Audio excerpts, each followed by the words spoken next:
this a reset and a move back down to the division permanently, or is this just the next assignment that you've been given? It's the next assignment I've been given. I'm just trying to focus on the task at hand. And what was your reaction when you got the name of Gunny Nelson on the bout agreement? It's not someone that is in active circulation in terms, compared to your own career. We see him every few years or so. So when you saw his name, what was your reaction? I was excited. Gunner's a hell of an opponent, so nothing but good stuff.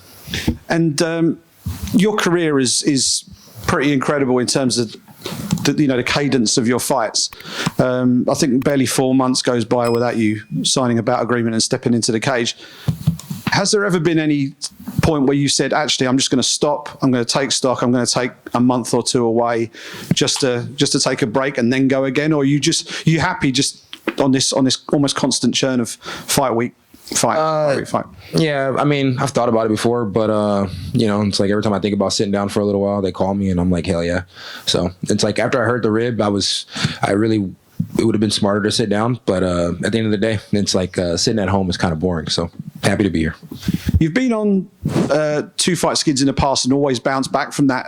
I'm just interested to know, going into those fights previously, have you felt extra pressure going into that third fight, if you like? Yeah, I mean, shit, you feel pressure after one loss, so I don't think it's too much of a difference. And in terms of the fight with Gunner this weekend, obviously he's known for his grappling skills. You have grappling skills as well.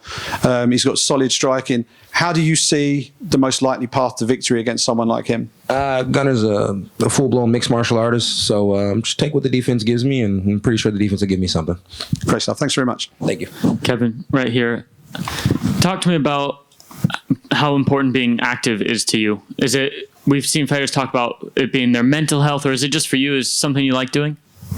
Yeah, I mean, I get paid to fight. I get paid to entertain people. So it's like number one goal is to entertain people. Second goal is to fight. But I can't entertain people if I'm not fighting, so they go hand in hand. And Gunner is very popular here in London. It's rare that you aren't the crowd favorite. How do you feel the crowd might be? Do you think they'll be mostly in your corner, or do you think they'll be mostly cheering on Gunner? I'm prepared to get some boos, and then by the time it's all over and done with, all his fans will be my fans. So I'm cool with it. And when this fight was originally announced, there were some comments saying, why is he taking a matchup similar to Ryan Derrida after the way that fight went? How do you respond to those comments about people saying, that Gunner's going to walk through you with the grappling? I don't make excuses, so no matter what happens in the last fight, we'll see what happens in this fight. Kevin over here. I read something that you're the most active fighter in the last couple of years, 20 fights, very shortly after each other. Do you want to keep the tempo up, or is there a point where you say, okay, now I'm done and I'm going to quit? Oh, no. Fight as much as I can until the contracts are completely over. And when the contracts are completely over, we'll see what happens next. Is there a journey away from MMA for you? Yeah, I'm a hell of a hunter. Okay, thank you very much, man. Thank you. Kevin, right over here. Yes. Absalon for Karate Bushido. They all talk about the cadence of your fight. We know you like to buy good stuff after your fight. Is there a motivation, maybe a new whip you want to buy? No, I've been, we're actually working with a sponsor right now that does cars, but, no, I've been buying land lately and just making sure my animals and stuff are good. So just more cattle and more land. That's all I need. You talked about the after career. We saw your famous apparition on the Jackson podcast. Is a podcast something you want to do in the future?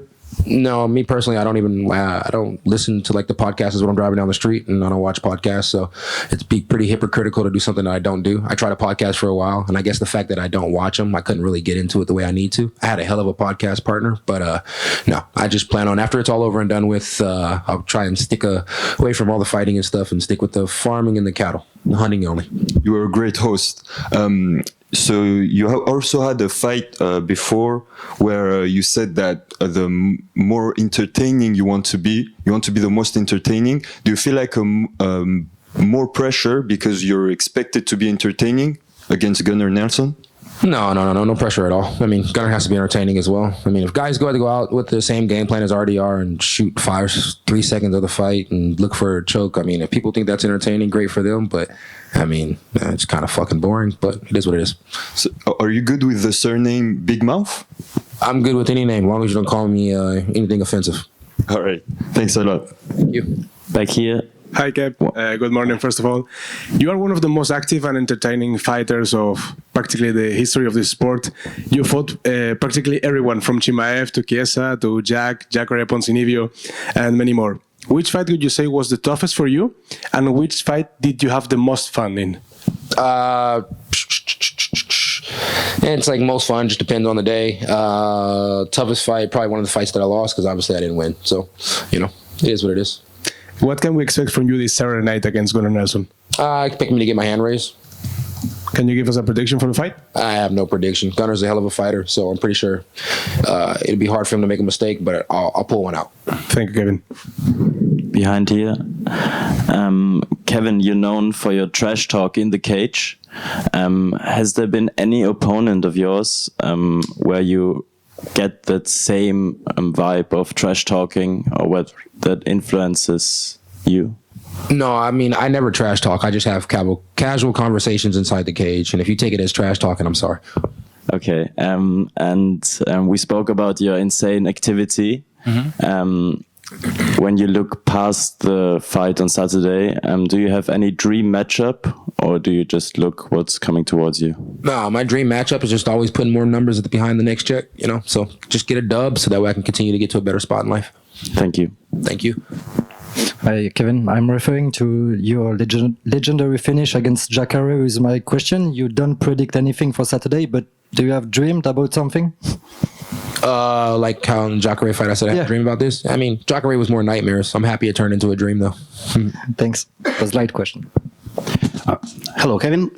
Since last summer, Shara Bullet constantly names your name as a desired opponent. You replied to him that you're okay with this fight, but you and him constantly have different opponents. So, while Shara Bullet is out of ranking, are you interested in fighting him? London was a far flight, and then I got here and I'm sleeping on a twin bed. So if you want me to travel overseas again, it's going to be a little more difficult. So if he wants to come to America, I'm pretty sure I'll fight anybody. So I don't really get what you're asking me. Are you asking me, am I going to travel again? No. I am asking you if you are interested in fight with Shara Bullet. I'm interested in fighting everybody underneath the sun. I mean, if you sign up for the UFC and you want to fight, I'll fight you. Fight's a fight. That's how I get paid. Challenge accepted. All right. Well, we can go to the locker room right now. No problem. Last question. It's okay. Hi, Kev. So you said you have two heroes, Batman and Dana White. So Batman versus Dana White, who wins? Damn, I said that before.